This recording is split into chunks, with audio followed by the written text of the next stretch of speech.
So now we're going to take a look at organizing the budget regarding our budgeting basics presentation. So the first thing we want to make sure of is that our data is understandable. We have to remember we have to go for an understanding at several different levels. So think about people internal to the organization and external to the organization and how they may know something about your department or your business, but they need to be able to understand your budget and your budgeting practices. Make sure budget formats are highly structured and well organized. It's helpful to have detailed footnotes of different assumptions you made within the budget, um, issues, whether they be specific or unique, and anything that would help them kind of connect dots between one thing or another.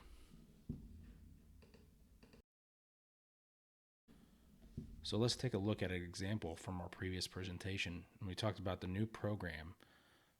Here we have the line item, we have instructor.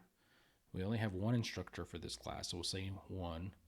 We've got the number of weeks listed in there, the hours per week. And as you can see, we're following it from left to right, and it's a pretty easy thing to follow.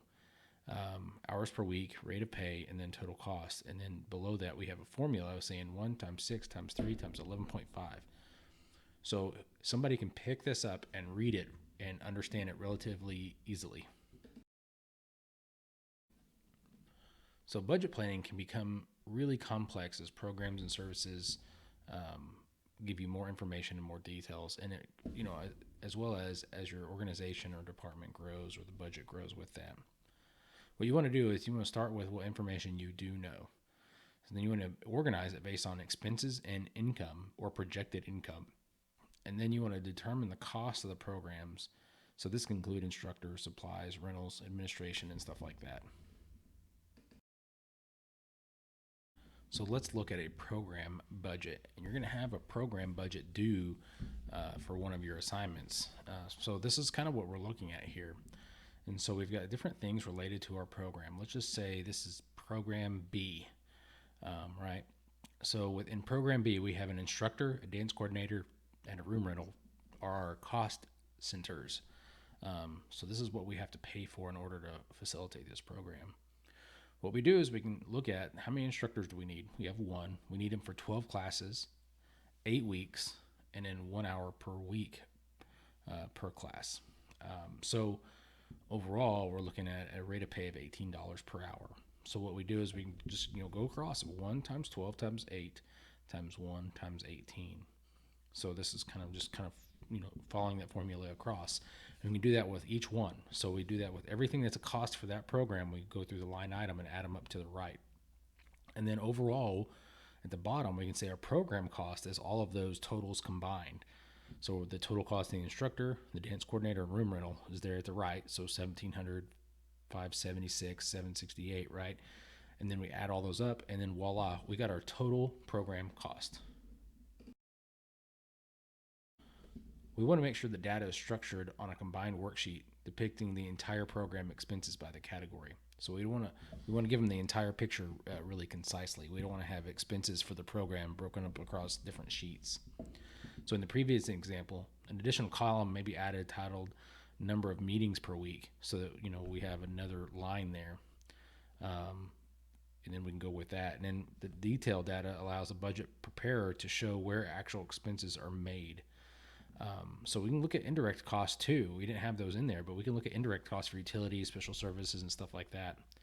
So overall, it really depends on the practices of your organization. But you can add more things into that budget to account for certain things. So let's take a look at a bit bigger picture of this program budget. So we have one program meets 1 time a week. So we've got an instructor, a dance coordinator, and a room rental, and we're meeting 1 time per week. So we're looking at one instructor, 7 classes, 8 weeks long, 1 meeting per week. So we're looking at 1 times 7 times 8 times 1, and then hours per class meeting is 1, rate of pay. So we're adding a couple more things up there, right? And then we do that for each one. So the 1 time a week class that we have as far as a program, we've got that. And then we skip down and we see a 3 times a week class meeting. And if you notice on column E, if you go down, it moved from 1 at the top to 3 at the bottom.